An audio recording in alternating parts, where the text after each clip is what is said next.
Good morning, everybody. Welcome to Inspire with Fire, where we meet you at the intersection of life, faith, family, and business.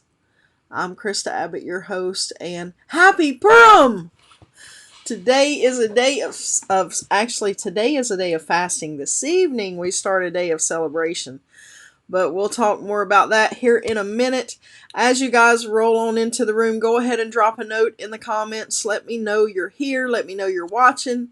If you're watching on the replay, then hashtag replay so we can come back later and give you a little bit of love in the comments. I saw you, Blanca, yesterday you caught the replay yesterday.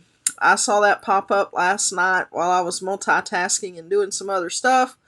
So I haven't had a chance to reply in the comments yet, but I see you here this morning, so giving you a shout out this morning.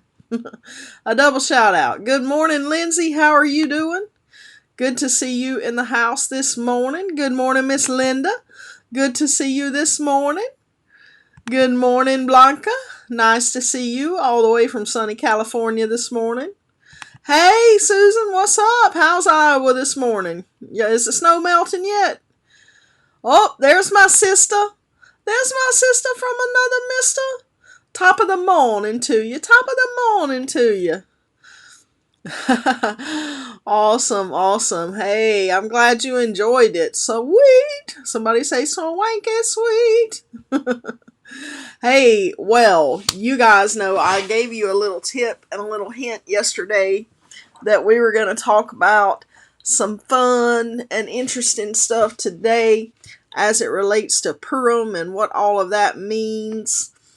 And so that's what we're going to talk about today. Today, for those watching on the replay, regardless of when you're watching, today is Thursday, February 25th, 2021. And at sundown today, the Festival of Purim begins, which is a Jewish celebration commemorating the deliverance of the Jewish people from potential destruction and the plots and the plans of their enemies. And we'll talk more about that in a second. Good morning, Miss Lori. Good to see you in the house this morning. As you know, Lori, you know all about what we're going to be talking about today with Purim. Purim. Purim. I just like to say it because it makes me think of my cat buddy. Purr. Purr. Purim. It's not a cat's holiday, regardless of what you might think. But, hey, yes, Susan, that's right. It begins at sundown today. Good morning, Tanya. Good to see you in the house this morning. Good to see you. It begins at sundown today, the Festival of Purim, which is also known as the Festival of Lots, because Purim actually means lots, and I'll explain why that's relevant as we go along today. Thank you, Lori. I see your shout out. Is that a subtle wink? I don't know if I can give a subtle wink. I can barely give a real one. I'm like one of those little kids that has to concentrate when they wink. You'll see those little kids who try to wink and they'll be like, that's me. I have to concentrate and twist my mouth. See how my mouth goes with it? What's with that? Why can't I wink like a normal person? Anyway. Oh, man. All right. So, Purim. Purim is the 14th day of the Hebrew month Adar. So, you guys know, as I've shared before, that our calendar and the Hebrew calendar don't always match up with the same days. So it's a different day every year for us because of the way the calendars run. But on the Hebrew calendar, this always happens on the 14th day of Adar, just like Christmas always happens on the 25th of December for us. So this time period we're in, normally that falls around early March. And you'll see when we start looking at some of the Bible verses today that go along with this that that they reference March. Well, that's because I guess when that was translated, that's the date that it was.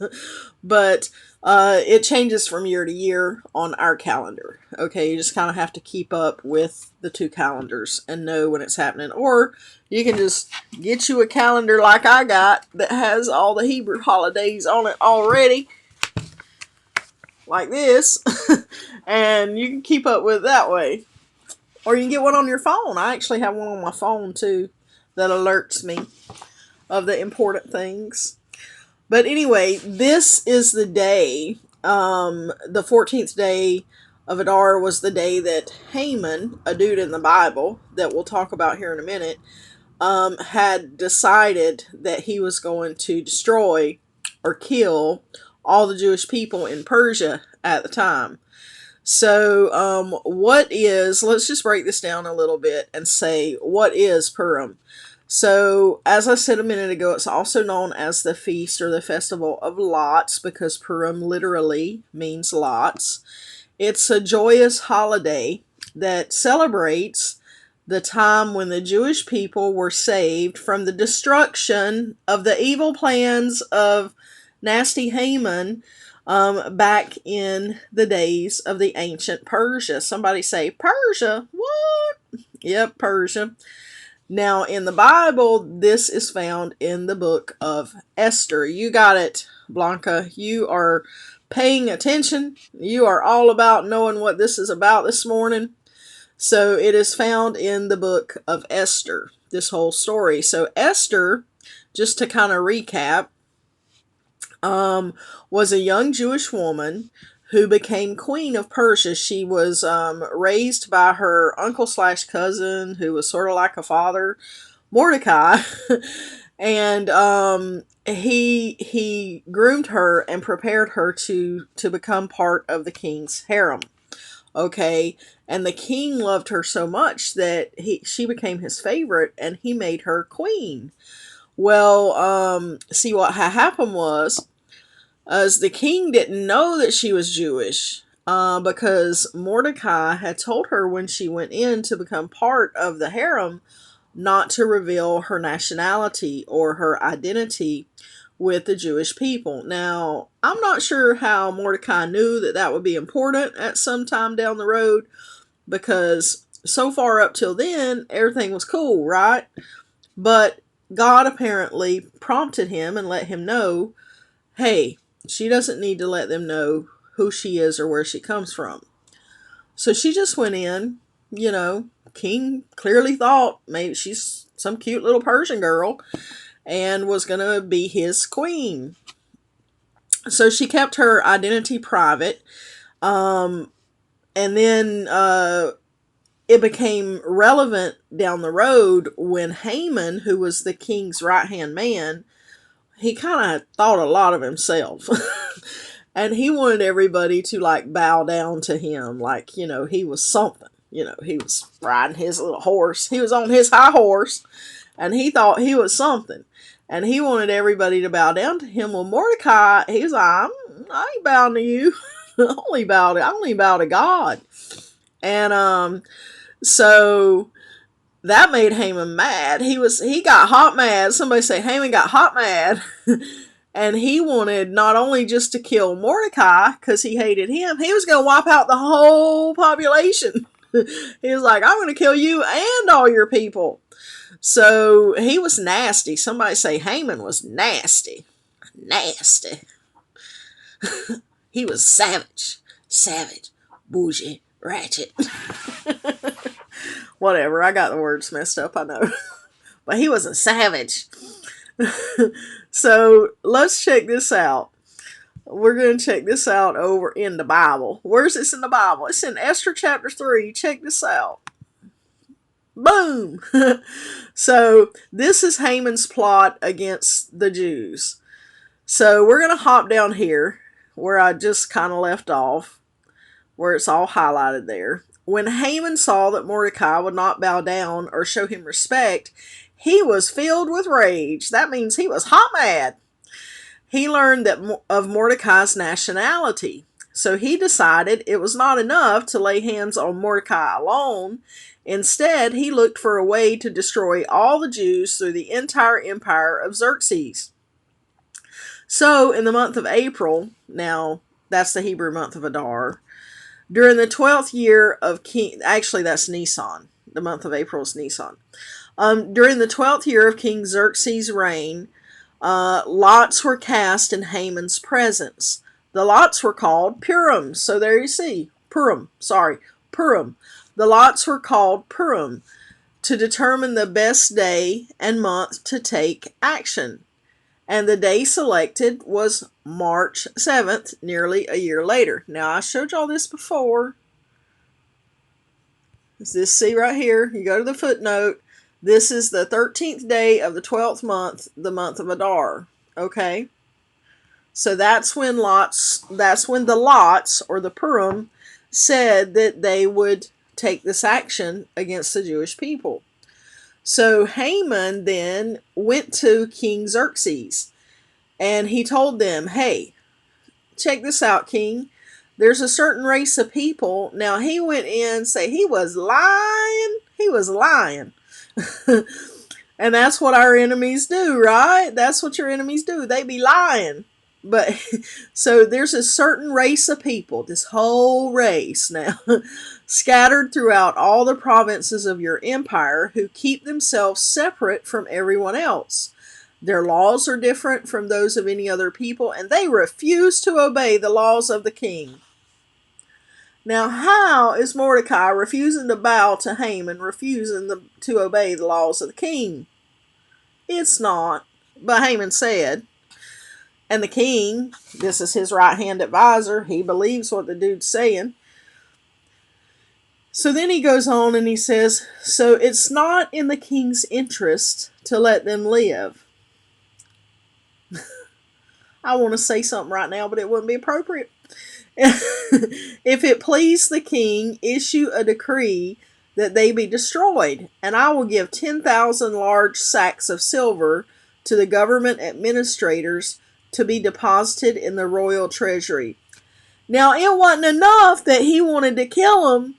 Now he's offering to pay the king for permission to kill them. Oh my goodness. The king agreed. Say what?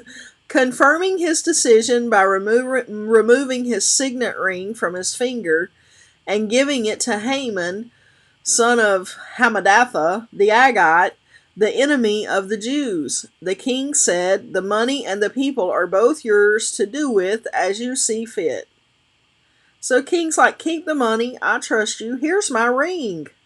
Go write a decree and make it happen. So, on April 17th, the king's secretaries were summoned and a decree was written exactly as Haman dictated. It was sent to the king's highest officers, the governors of the respective provinces, and the nobles of each province in their own scripts and languages. The decree was written in the name of King Xerxes and sealed with his signet ring.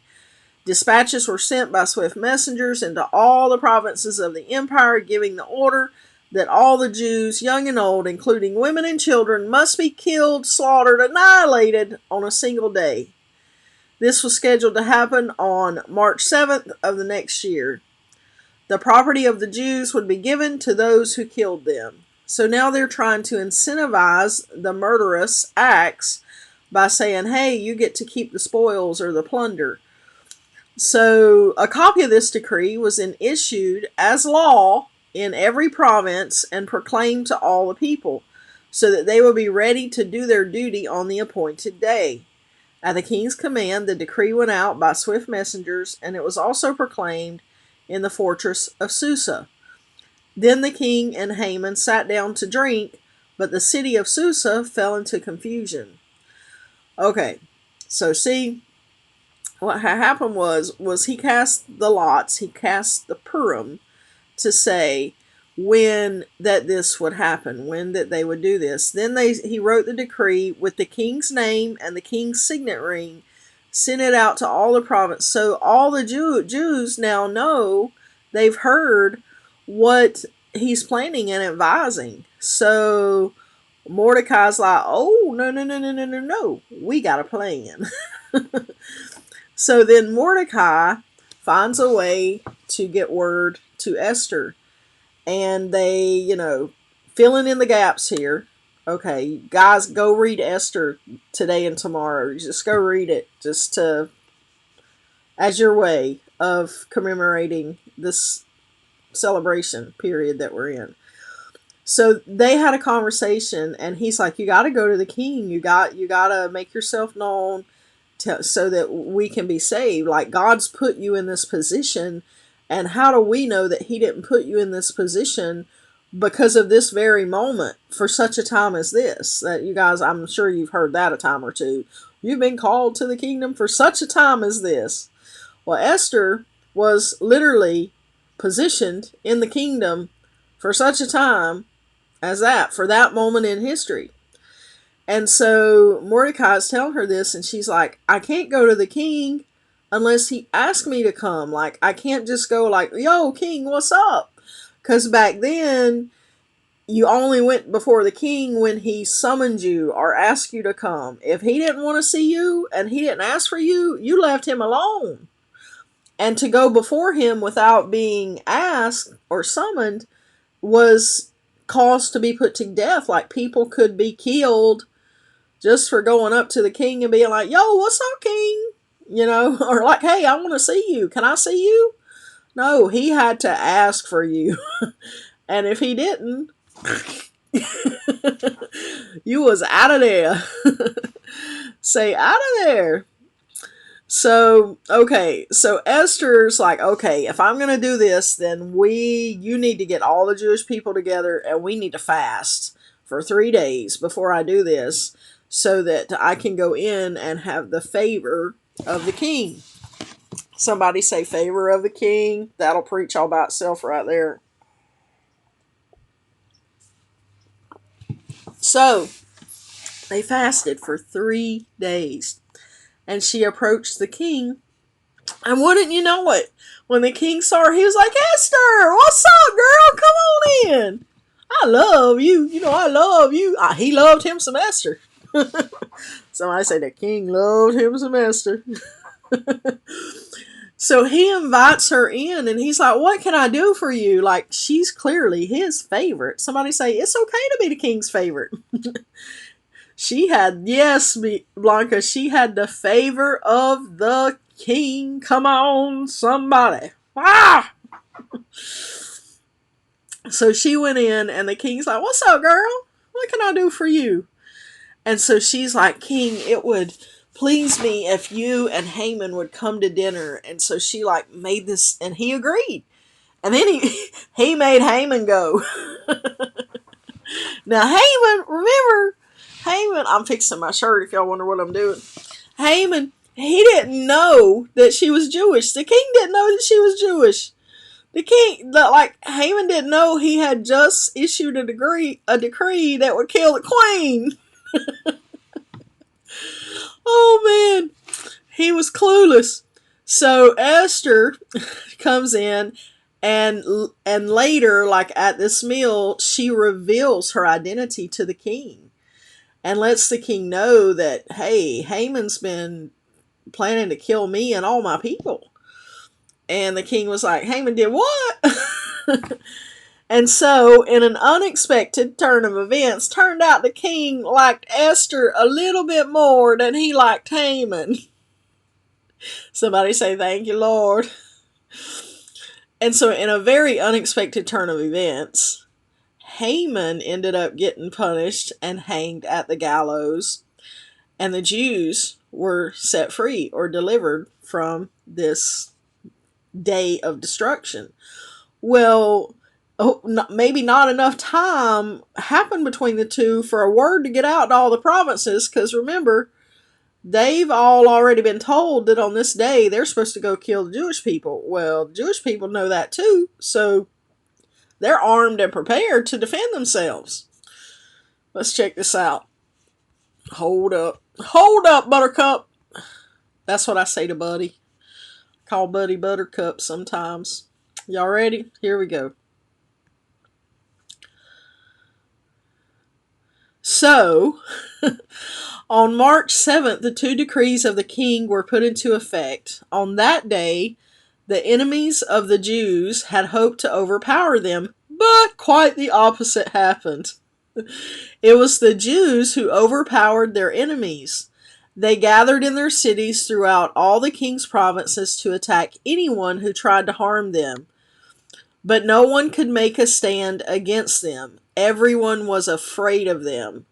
And all the nobles of the provinces, the highest officers, the governors, and the royal officials helped the Jews for fear of Mordecai. Because see, now what had happened was Mordecai had been promoted in the king's palace, and his fame had started to spread throughout all the provinces as he became more and more powerful. So the Jews went ahead on the appointed day and struck down their enemies with the sword.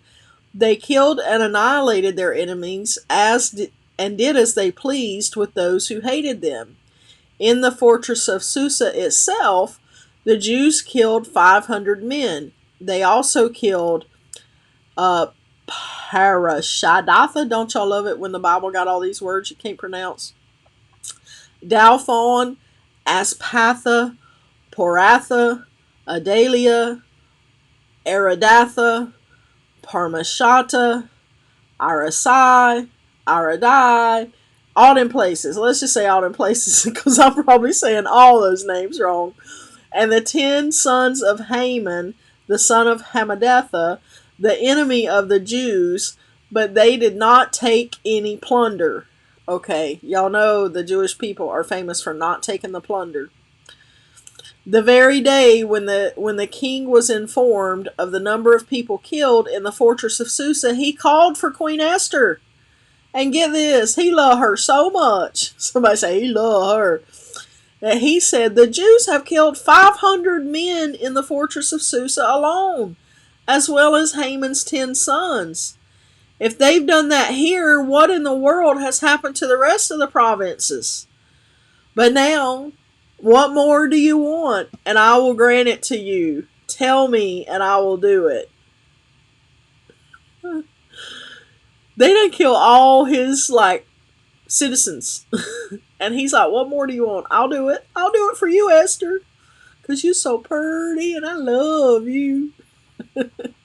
Esther responded, if it please the king, give the Jews in Susa permission to do this again tomorrow, just like they've done today, and let the bodies of Haman's 10 sons be impaled on a pole.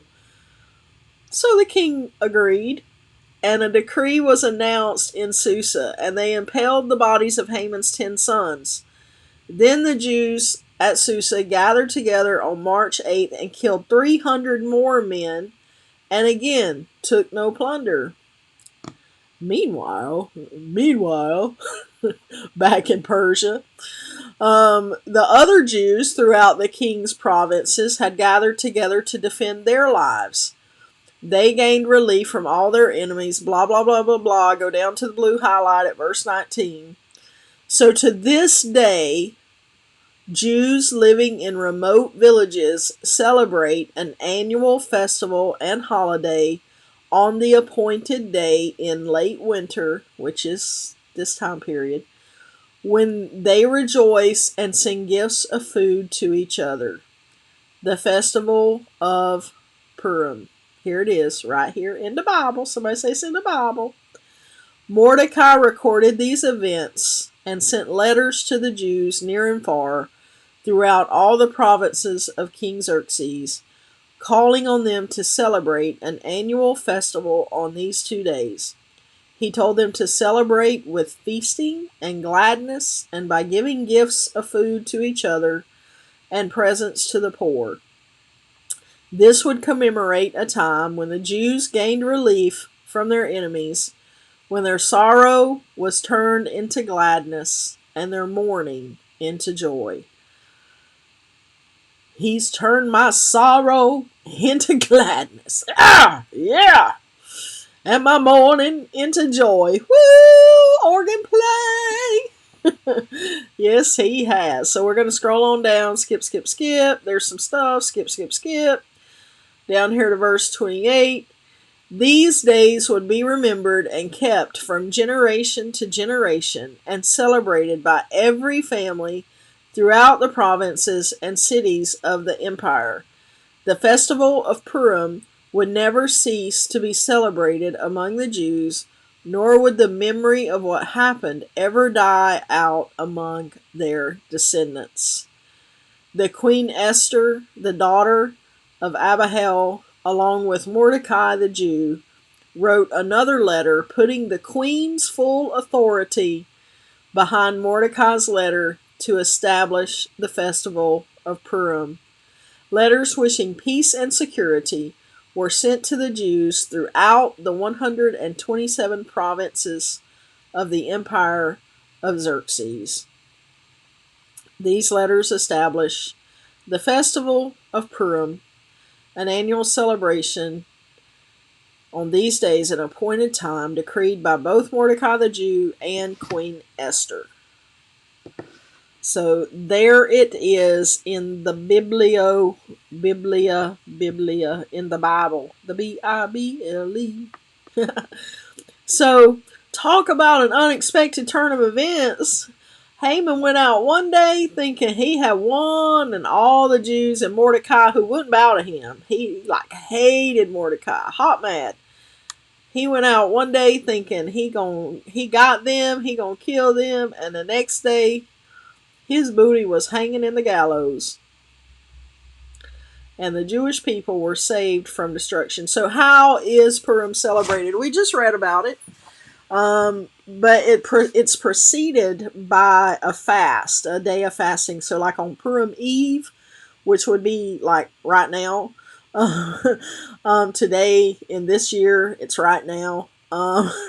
There's the feast or the fast of Esther, and that happens in 2021. That started at dawn, DAWN, dawn. For those of you who may not understand my southern accent, it started at dawn and goes until evening. So Purim, the fast of Esther, is going on right now. And then in the evening, what happens is joyous celebrations follow in the evening and throughout the weekend. It's kind of like a carnival, like a community carnival. Happy celebrations, a joyous time, giving of gifts to friends and to the poor. It's like there's baskets that are filled with food and some words from Torah. And they're, take them out into the streets and give them to even to strangers. And it's just like a community-wide celebration.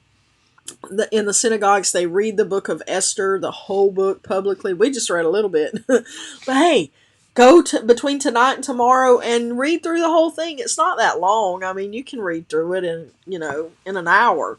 So go read through it, get the whole story and get excited and build your faith with this and celebrate today and tonight and tomorrow. And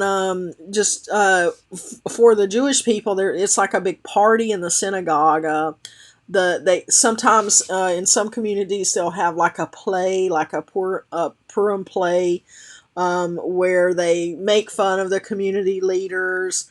Wear costumes. I was looking through some pictures on the internet, and there were people in like clown noses and little party hats and makeup, and so just sometimes it's just like a carnival, like a celebration is the best way to describe it. And then as they're reading through the book of Esther or talking about or telling the story, and Haman's name is mentioned, there's loud noises, hoops and hollers and loud noises so that you can't hear his name because they don't want the name of the evil one to be broadcast. So it's really just to drown out all the hooping and hollering is to drown out the name of Haman so that it can't be heard. There's lots of pastries. Somebody say yum. Did somebody say pastries? Count me in. So there's little triangular filled pastries. Like if you go to the supermarket now, you can probably find them there. Some of the mainline supermarkets would have them. Good morning, April. Good to see you popping in.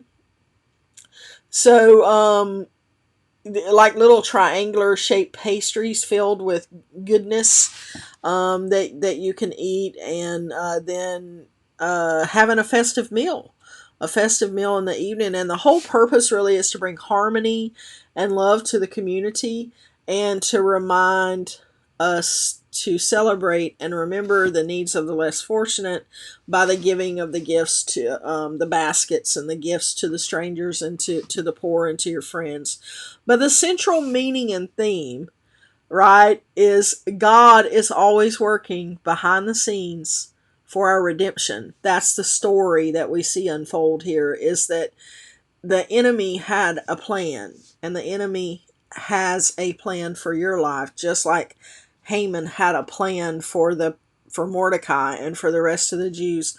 So the enemy had a plan, but God always is working and preparing and positioning way ahead of time behind the scenes to set up our redemption, to set up our salvation. So just like he positioned Esther in the palace as queen way before Haman got hot mad at Mordecai and wanted to kill everybody, Esther was already in position. So God already has your redemption. He already has your salvation. He already has the answer to your problems in position, ready to take action.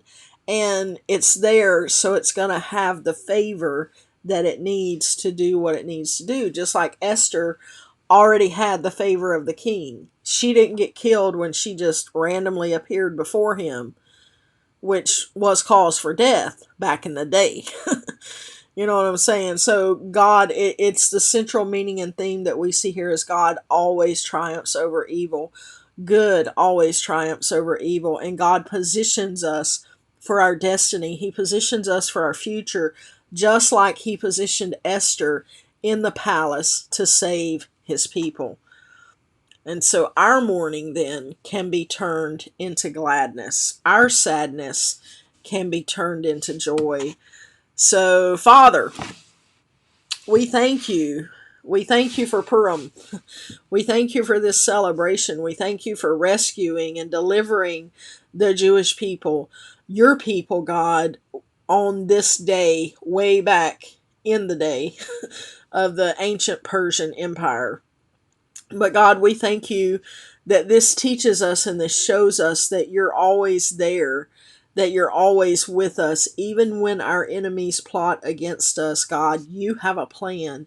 You have a plan in place, and that you are already have people in position of authority to protect us, to defend us, that we have favor with, and who can set us up for a rescue plan. God, we thank you that we've been called by you and appointed to our position in your kingdom, God, for such a time as this, and that you're preparing us for our destinies even now. In Jesus' name, amen. So we actually have a decree for this. We have a decree, and we're going to decree it right now. I decree I am safe and protected. God has a plan of escape for me when my enemies plot against me. I can be sure that God will rescue me and no harm will come near me or my household. One more time. I decree I am safe and protected. God has a plan of escape for me when my enemies plot against me. I can be sure that God will rescue me and no harm will come near me or my household. You can believe that. You can believe that. Oh, let's see what we got in the comments this morning. God always triumphs over evil. Yes, he does. God is always working behind the scenes for such a time as this. God is always working. I gotta yawn. Hold on. Not the company. It's the cat. He woke me up at 4 o'clock again this morning. He about to get kicked out the house. Anyway, back to Susan's comment.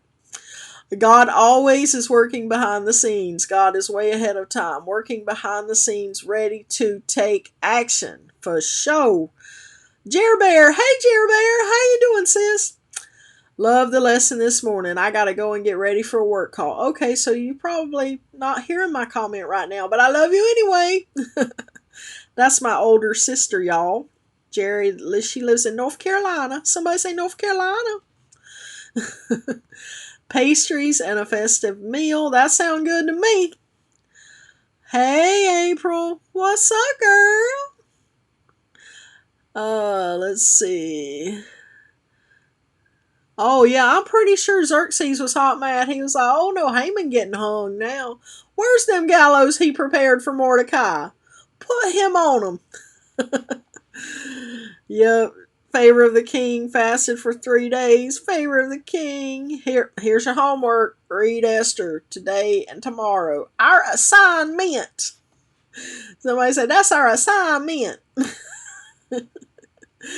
Prayer and fasting. Hey, you can fast today if you like. And it doesn't have to be like, okay, what is fasting? Let's touch on that for a minute.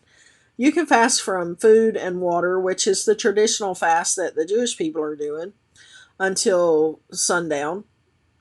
But you can also just fast something simple, like what's something that you enjoy doing? Like, is there a game on your phone that you like to play and you're maybe a little bit addicted to it? Fast that today. Fast coffee, fast your favorite beverage or food, or skip one meal, or fast social media. Just don't fast Inspire with Fire. Well, y'all didn't because you're already here, right? But there's something that you can sacrifice and give up today, and then use that time to spend with God. Use that time to read through the book of Esther.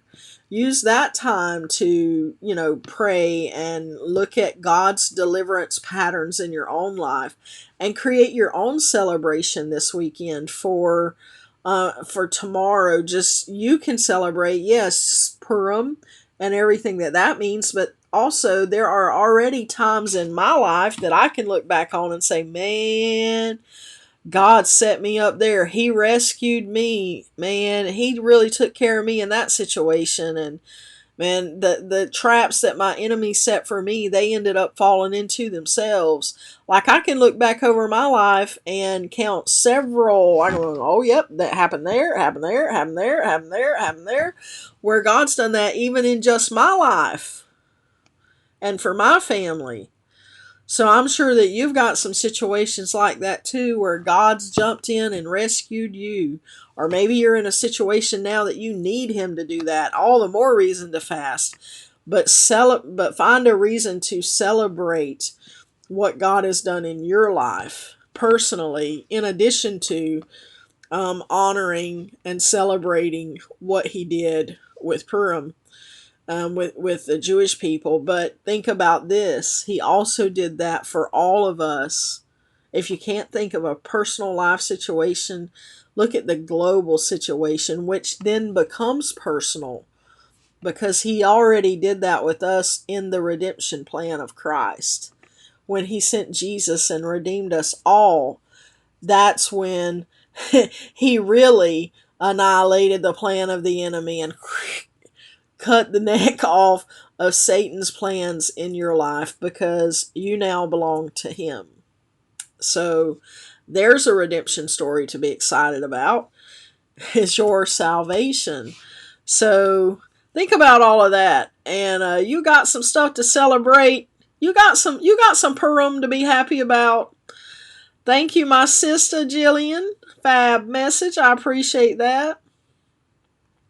Is always with us and have a plan in place, setting us up for His plan of rescue. Yes.